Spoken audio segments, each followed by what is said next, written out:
ഇംഗ്ലണ്ടിനെതിരായ 3 ഏകദിനത്തിലെ നിർണായക പോരാട്ടത്തിൽ ഇന്ത്യ തോൽവി വഴങ്ങിയതിന് പിന്നാലെ ടീമിലെ മോശം വിക്കറ്റ് കീപ്പിംഗ് പ്രകടനത്തിന്റെ പേരിൽ ഇഷാൻ കിഷനെതിരെ ആരാധകരുടെ കടുത്ത രോക്ഷമുണ്ടായി. ഇംഗ്ലണ്ട് ബാറ്റിംഗിനിടെ ലഭിച്ച നിർണായക ക്യാച്ചുകൾ കൈവിട്ടതാണ് ഇന്ത്യയിൽ വലിയ തിരിച്ചടിയായതെന്ന് പ്രധാന വിമർശനം നായകൻ ശുഭ്മൻ ഗില്ലുമായി ഈ സൗഹൃദം പുലർത്തുന്നു. ഇതുകൊണ്ട് മാത്രമാണ് ഇഷാനിട്ട് ഏകദിനത്തിൽ സ്ഥാനം പിടിക്കുന്നതെന്ന് പോലുള്ള ചോദ്യങ്ങൾ ഉയർന്നിരുന്നു. മത്സരത്തിൽ സെഞ്ചുറിക്കകലെ വീണ ഇംഗ്ലണ്ടിന്റെ വിനാശകരമായ റണ്ണൊഴുക്കിന് ചുക്കാൻ പിടിച്ച ജേക്കബ് ബെഥലന്റെ ക്യാച്ച് അദ്ദേഹം വെറും 18 റൺസിൽ നിൽക്കുമ്പോൾ ഇഷാൻ കൈവിട്ട് കളഞ്ഞിരുന്നു. മാത്രമല്ല, മത്സരത്തിലെ ടോപ്പ് സ്കോററായ ബെൻ ഡക്കറ്റിനെ 2 തവണ പുറത്താക്കാനുള്ള അവസരമാണ് ഇഷാൻ കിഷൻ പാഴാക്കിയത്. ഡക്കറ്റിനെ 26 റൺസിലും 68 റൺസിലും കിഷൻ ഡ്രോപ്പ് ചെയ്തു.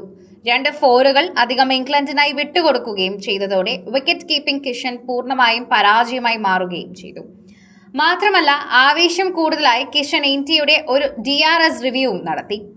തന്റെ കരിയറിലെ ഏറ്റവും മോശം വിക്കറ്റ് കീപ്പിംഗ് പ്രകടനങ്ങളിലൊന്നും നടത്തിയിട്ടും ക്യാപ്റ്റൻ ശുഭ്മൻ ഗില്ലുമായുള്ള അടുത്ത ബന്ധം കാരണം മാത്രമാണ് ഇഷാൻ കിഷൻ ടീമിൽ തുടരുന്നതെന്ന തരത്തിലുള്ള രൂക്ഷമായ ആരോപണങ്ങൾ സോഷ്യൽ മീഡിയയിൽ ആരാധകർ ഉയർത്തുന്നുണ്ട്. സഞ്ജു സാംസനെ പോലെയുള്ള താരങ്ങൾ പുറത്തിരിക്കുമ്പോഴാണ് ഇഷാൻ ഇത്രയും മിസ്റ്റേക്കുകൾ വരുത്തുന്നത് എന്നതൊരു പ്രധാനപ്പെട്ട കാര്യമാണ്. ഇത്തരം കോമാളിത്തരം കാണാനാണോ ഞങ്ങളെ എല്ലാവരെയും കളിക്കാനെന്ന് പറഞ്ഞിവിടെ വിളിച്ചു വരുത്തിയത്? കളി കാണുന്നവർക്ക് പോലും കുറച്ച് സെൻസ് ഉണ്ട്. വിക്കറ്റ് കീപ്പിംഗ് എന്തുമാത്രം മികച്ചതാക്കണമെന്ന് ഇഷാൻ കിഷനെ കണ്ടു വേണം പഠിക്കാൻ. ഇഷാൻ കിഷൻ മുമ്പ് എങ്ങും തന്നെ ഇത്തരത്തിൽ മോശം പ്രകടനം നടത്തിയിട്ടില്ല. അതുപോലെയാണ് അദ്ദേഹം എല്ലാവരെയും പരാജയപ്പെടുത്തിക്കൊണ്ടിരിക്കുന്നത്. ഒരേ സമയം എല്ലാവർക്കും അതൊരു വീണ്ടും പരാജയമായി മാറുന്നു. കൃത്യമായി പറഞ്ഞാൽ എന്താണ് ചെയ്യേണ്ടതെന്ന് അറിയാത്ത ഒരു പുത്തൻ വിക്കറ്റ് കീപ്പർക്കാരൻ അവിടെ നിന്ന് കളിക്കുന്ന കോമാളിത്തരങ്ങൾ അല്ലെങ്കിൽ മിസ്റ്റേക്കുകളാണ് അവിടെ ഉണ്ടാകുന്നത്.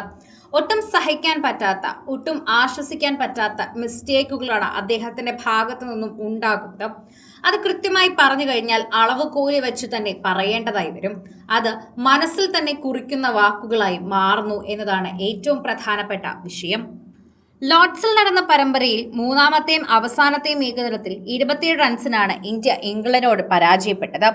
ടോസ് നേടി ആദ്യം ബാറ്റ് ചെയ്ത ഇംഗ്ലണ്ട് ഇഷാൻ കിഷൻ നൽകിയ ജീവൻ ദാനങ്ങൾ മുതലാക്കി ബെൻ ഡക്കറ്റ് നേടിയ തകർപ്പൻ സെഞ്ചുറിയും ജേക്കബ് ബെഥലന്റെ ബാറ്റിംഗിന്റെ മികവിൽ 50 ഓവറിൽ 387 3 ഔട്ട് എന്ന ഭീമൻ സ്കോർ പടുത്തുയർത്തി.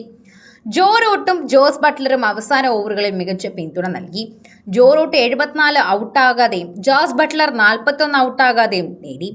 ജേക്കബ് ബെഥലന്റെ ബാറ്റിംഗിൽ 91 അതുപോലെ ബെൻ ഡക്കറ്റ് 141 നേടി. 388 റൺസ് വിജയലക്ഷ്യം പിന്തുടർന്ന ഇന്ത്യക്ക് വേണ്ടി രോഹിത് ശർമ്മ വെടിക്കെട്ട് സെഞ്ചുറിയുമായി നിൽക്കുകയും ചെയ്തു. എന്നാൽ അതൊന്നും തന്നെ മികച്ചതാക്കാതെ പോകുന്നത് ആ ടീമിലെ ബാക്കിയുള്ളവരുടെ വർക്കാണെന്ന് പറഞ്ഞേ തീരൂ. അതാണ് നമുക്ക് കാണാനും സാധിക്കുന്നത് എന്നതുകൂടി എല്ലാവരും വിശദമാക്കുന്നുണ്ട്.